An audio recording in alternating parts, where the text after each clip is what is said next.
Many years ago, I met Archbishop Desmond Tutu, who was still the Archbishop of South Africa, of Cape Town at the time, the Christian Archbishop of Cape Town, and he'd played a major part in the struggle against apartheid, culminating in the liberation of the country from apartheid white-only rule, and was part of the movement that inspired the world, along with Nelson Mandela and their other colleagues. And I was lucky enough to meet him. And I recorded this little story in my car. It's not very good quality, but I'm putting it up here because it's a story that comes from the heart.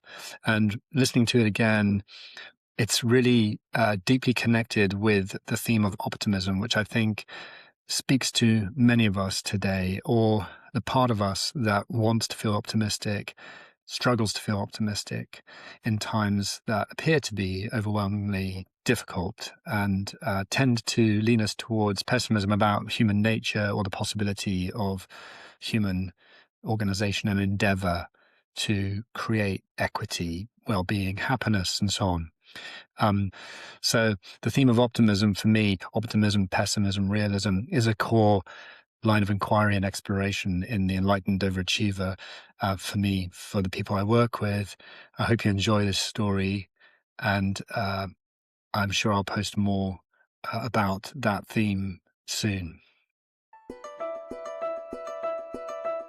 Many years ago, I set out to write a book that would somehow solve optimism for me, because at the time I was living with my father, who was, and still is, very pessimistic in his nature.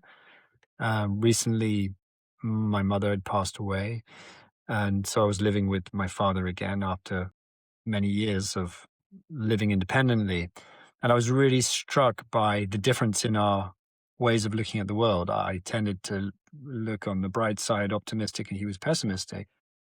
But because he was my father, that's no small thing. You can't easily discount the point of view of your own parents. You either drink the Kool-Aid and you follow the world like they do, or you rebel in some way or other. And I had defined myself in opposition probably to that. And I wanted to find ways to cheer us both up. And so I set out to write this book about optimism.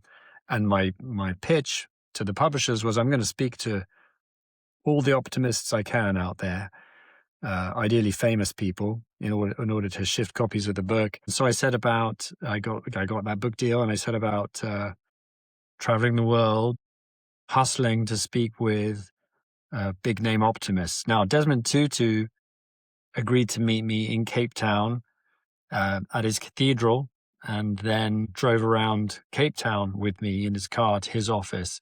So I ended up spending many hours with him, which was an immense privilege. I got to see him in action in the cathedral, Desmond Tutu, the showman, doing his essentially stand-up comedian of God stuff. He was a stand-up comedian, really, in his essence, a real entertainer. But he always closed with that real sincerity of heart and soul that made him a man of faith. And of course, he lived through very difficult times in apartheid South Africa and was part of that story and of that struggle. So it was a huge moment for me to sit with him. And it turns out that he's not an optimist. And from the get-go, he was mad at me for suggesting that optimism might be the way forward. He said, I am not an optimist. And he kept hammering this point. His phrase was, I'm a prisoner of hope. I'm a prisoner of hope. Because when you see what man can do to man and what humans can do to humans in a situation like apartheid, it's not possible, he said, to be an optimist. You can't be an optimist. You can't look on the bright side. People are capable of horrible things, but you can remain hopeful. That's what faith is. And he talked about faith, and I remember his analogy. So when you drive along the road, faith is that there's going to be more road to drive along, and it's not just going to disappear. That is faith. You have faith the sun's going to come up. You have faith that when you open the door of your car, it's not going to fall off. Depends what kind of car you've got. And that faith is what allows us to live. And hope, similarly, is what is necessary in order to keep functioning and to keep living. Now, I was deeply touched by what he said to me, not so much about hope as the God-given right of every human to aspire to goodness. And he said that in the end, to satisfy yourself, to give yourself what you want and what you desire and what you crave is never enough for a person. It's just never enough. It leaves you unsatisfied. And ultimately, a human needs to give themselves to something bigger, to work towards something more noble or communal than just satisfying their own desires. And that touched me because, of course, I was engaged in trying to satisfy my own agenda and fulfill my own ambitions. And he said, and I remember he put his big hand on my leg at one point, on my knee, and he said, "Lawrence, God intended for you to become a saint."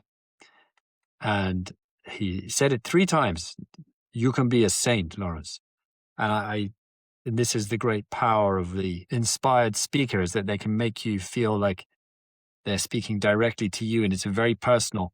I happen to know that he probably said that to thousands of people, but when he said it to me, it felt very personal, like I'd been singled out, and as if God, his God, the Christian God, wanted me to become a saint.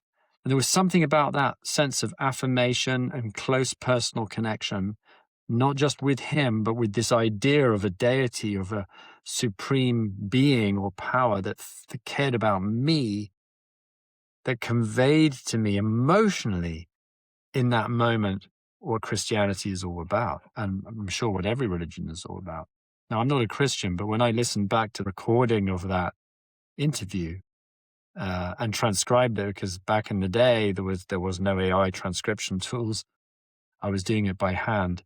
I remember I was sitting in the British Library transcribing this, and I started to, I burst into tears because it was so moving. It was so touching to feel seen, acknowledged, and placed in the heart of someone's speech like that. So it was a very moving experience. Now, back to the thing of optimism, what this gave me was the beginning, the first hint that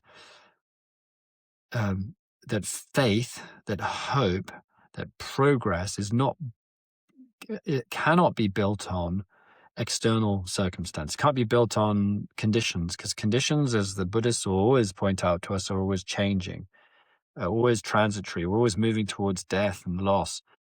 But that there is a deeper kind of optimism possible, a deeper kind of faith, and that belief that things are moving ever closer to some kind of truth in our hearts and in our world is something that I've been inquiring into in the years since.